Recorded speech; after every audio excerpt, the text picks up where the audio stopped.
Hi, I'm Aspen, the girl who thought family meant unconditional love until my sister Melanie showed up at our doorstep with a sob story and two designer suitcases. I glanced at the scattered boxes in my best friend Olivia's guest room. I still can't believe my mom chose her over me. Olivia handed me a mug of hot chocolate, her curly hair bouncing as she shook her head. It's completely messed up. Your sister hasn't been home in, 3 years? And suddenly she needs family support and you're out on the street? 4 years, I corrected, wrapping my hands around the warm mug. And yeah, apparently my bedroom makes the perfect healing space for her. What did your mom actually say? Olivia perched on the edge of the bed, her brow furrowed. I mimicked my mother's high-pitched, anxious voice. Aspen, honey, Melanie's going through something terrible. She needs to be surrounded by family right now. You're always so independent and strong. Couldn't you stay with a friend just for a little while? A little while? Olivia raised an eyebrow. It's been 2 weeks. And now Mom won't return my calls. I sighed, slumping against the wall. Dad's texting me that I need to give them space and be the bigger person. Your dad's still defending this? Olivia's voice rose in indignation. He always takes Mom's side. You know how he is. Anything for peace in the house. Did you even get a chance to ask questions? Olivia asked, tucking her legs underneath her. Barely. Mom was rushing around making up the bed while I stood there in shock. When I asked what was going on, she just said, Your sister is having a crisis, Aspen. We need to be supportive right now. That's so typical, Olivia muttered. Remember when she borrowed your car in high school and returned it with an empty tank and a dent? And Mom said I should be grateful she returned it at all? Story of my life. Melanie creates chaos and I pay for it.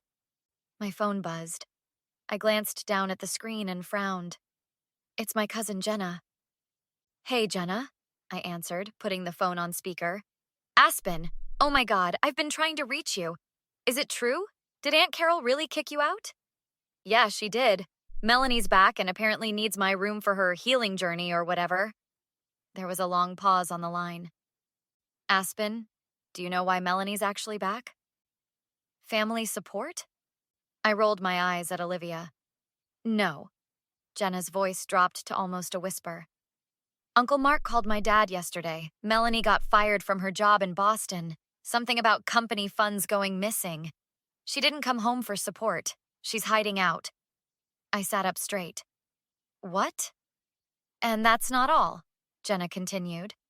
My dad mentioned something weird. Apparently, Aunt Carol's been transferring money to Melanie for years. Like, a lot of money. He saw the bank statements when he was helping with their taxes. That can't be right, I stammered. Mom's always saying they're struggling financially. They wouldn't even help with my college tuition. Well, someone's lying, Jenna said firmly. And I thought you should know. After hanging up, I stared at Olivia in shock. Did you hear that? Every word, Olivia replied, her expression hardening. Your sister's running from something, and your mom's been bankrolling her while telling you they couldn't afford to help with your education? That's seriously messed up.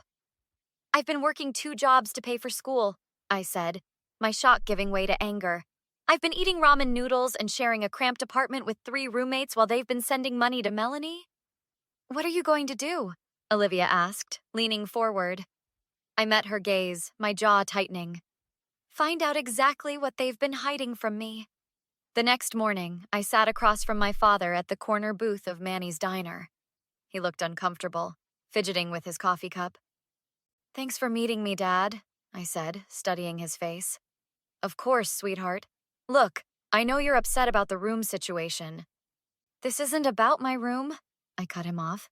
It's about why Melanie really came home, and why Mom's been sending her money for years. Dad's coffee cup froze halfway to his mouth. Who told you that? Does it matter? Is it true?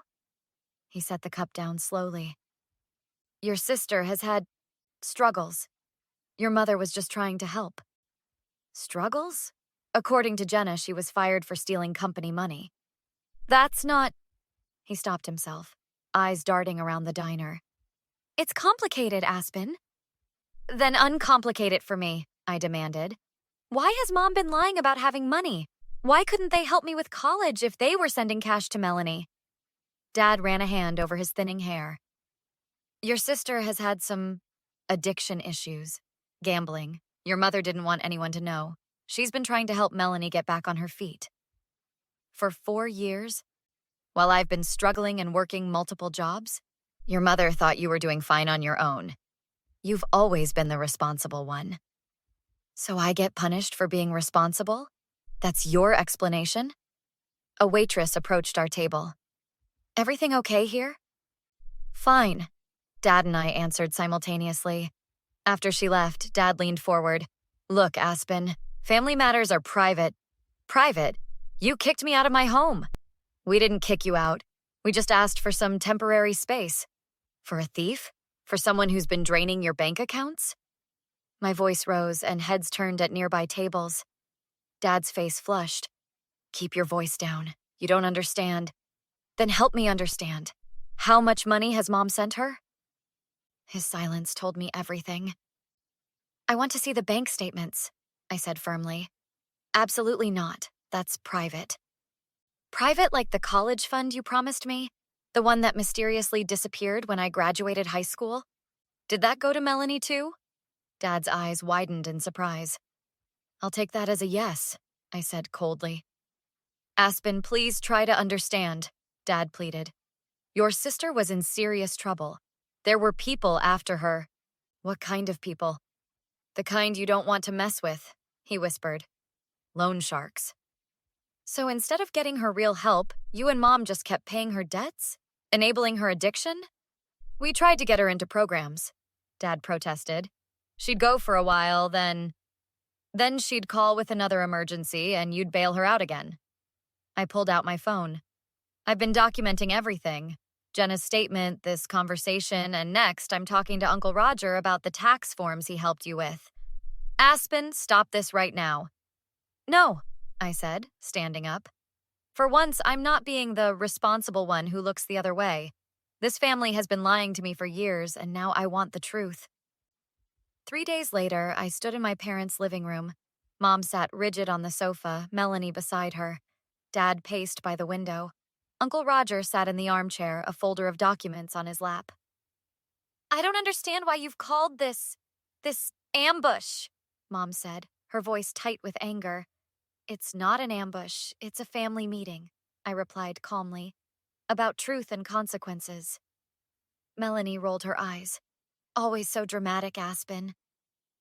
Says the woman hiding from embezzlement charges, I shot back. The color drained from Melanie's face. Who told you that? Your former boss, when I called to verify your employment history? You had no right. Melanie sprang to her feet. Sit down, I said coldly. I'm not finished. Mom turned to Dad, panic in her eyes. Mark, do something. Dad just shook his head, looking defeated. You actually called my boss? Melanie's voice shook with rage. Exposed the truth? Yes, that was exactly my intention. Enough! Mom interrupted. Aspen, whatever you think you know, you don't understand the whole situation. Then explain it to me, I challenged. Explain why you've been lying to me for years. Explain why you drained my college fund to pay for Melanie's gambling debts. It wasn't just gambling, Mom said defensively. Your sister has had mental health challenges. That's not an excuse for stealing, I replied, or for you enabling her. Uncle Roger cleared his throat. Carol, I've brought the financial records you asked me to help with last year. Aspen asked some troubling questions, and I think it's time for transparency. Roger, those are private family matters, Mom protested. Private like my college fund? I asked. The one you promised would be there for me? Mom's lips pressed into a thin line. We had unexpected expenses.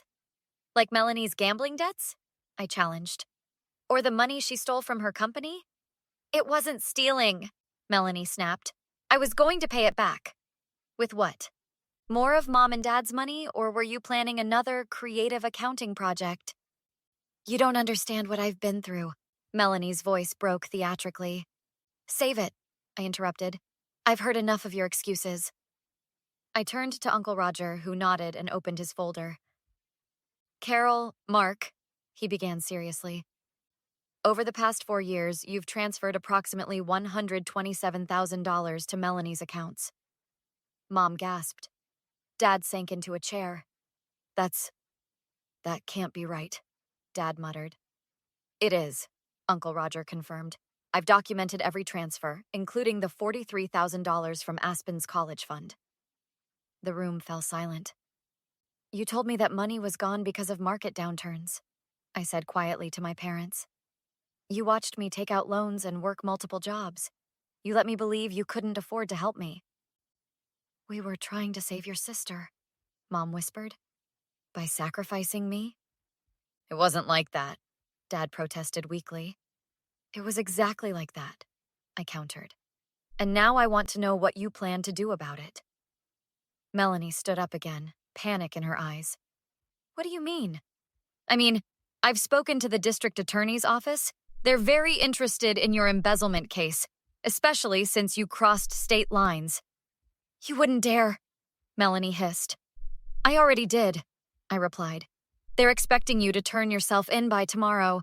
If you don't, they'll issue an arrest warrant. How could you? Melanie's voice cracked. We're sisters. We share the same blood.